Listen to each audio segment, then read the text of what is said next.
Hey, welcome to Skills with Phil. Recently, I acquired one of those mini rocker BMX bikes. You know, one of those kids bikes with oversized wheelbarrow tires. In fact, many of you may have even seen my last video where I explored just how far I could push my luck on the mini rocker.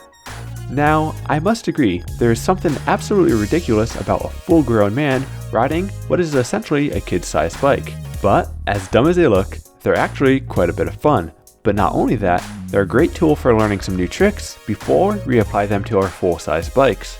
You probably already know about bunny hops, wheelies, manuals, 180s, and its logical successor, the 360. That's why in this video, we'll be looking at lesser known tricks that you may not have known about. Alright, I think you guys get the point. So without wasting any more time, let's go play some bikes. The first trick we're going to look at is called a wall ride. As the name implies, you ride a wall. Well, in this case I'm riding a rock, but that's besides the point. Starting off, you're probably going to find that you turn in one direction better than the other. That's the same side that you're going to want to wall ride. It also helps to learn how to wall ride on a wall that isn't quite vertical. Now, at what point does a wall become a bank? That's a question that we'll leave for another video. To initiate the wall ride, it's easiest if you approach the wall at a 45-degree angle. The more perpendicular you approach the wall, the more turning you will need to do to get out of the wall ride. On the other hand, the more parallel you approach the wall, the harder it will be to get traction. A variation of a wall ride is a wall ride to fakie. This implies approaching the wall at a perpendicular so our wheels are straight up and down. However, this means that we'll be landing fakie, so you will need to be comfortable with reverts or 180s before trying this.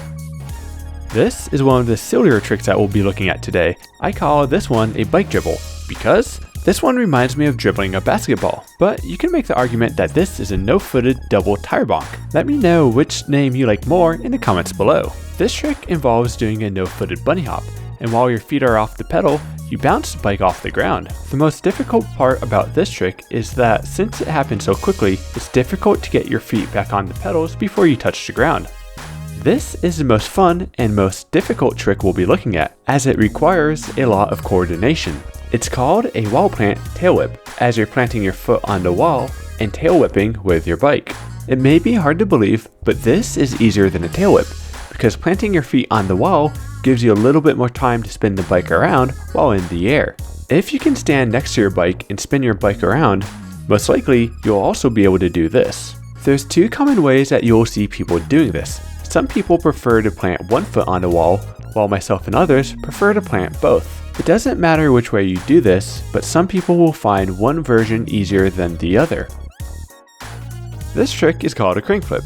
As the name implies, you flip your cranks. Sometimes you may hear people refer to this one as a kickflip, and that's because to initiate the crank flip, you're kicking the cranks backwards, and it also kind of resembles its skateboarding counterpart. Initiating the crank flip happens all in the front foot. Curl your toes around the front pedal, and then flick your leg backwards. All you need to do from there is reposition your front foot in its normal riding position and wait for the cranks to come around. The most common mistake with a crank flip is riders trying to initiate the crank flip with their back foot.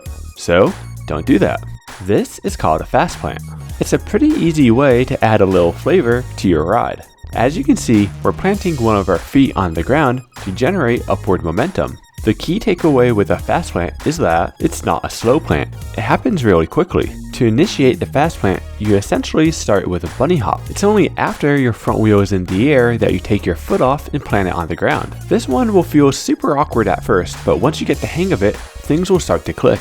You can use fast plants to get over things, onto things, and even start to combine it with other tricks. You may have noticed that a lot of tricks in BMX and mountain biking have their roots in skateboarding. This one is no different.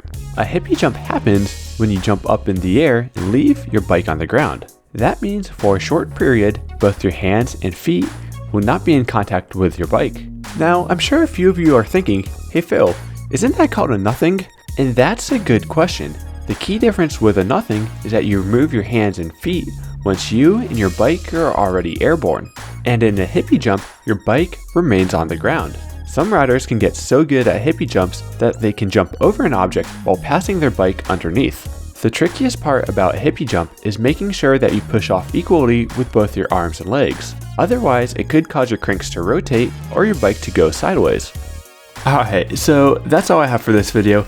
Let me know what tricks I missed in the description below. If this is your first time here, I'd love to have you subscribe and be sure to click that bell icon so you get notified every time I upload a new video. As always, my name is Phil Metz. Thanks for playing bikes with me today, and I'll see you guys next time.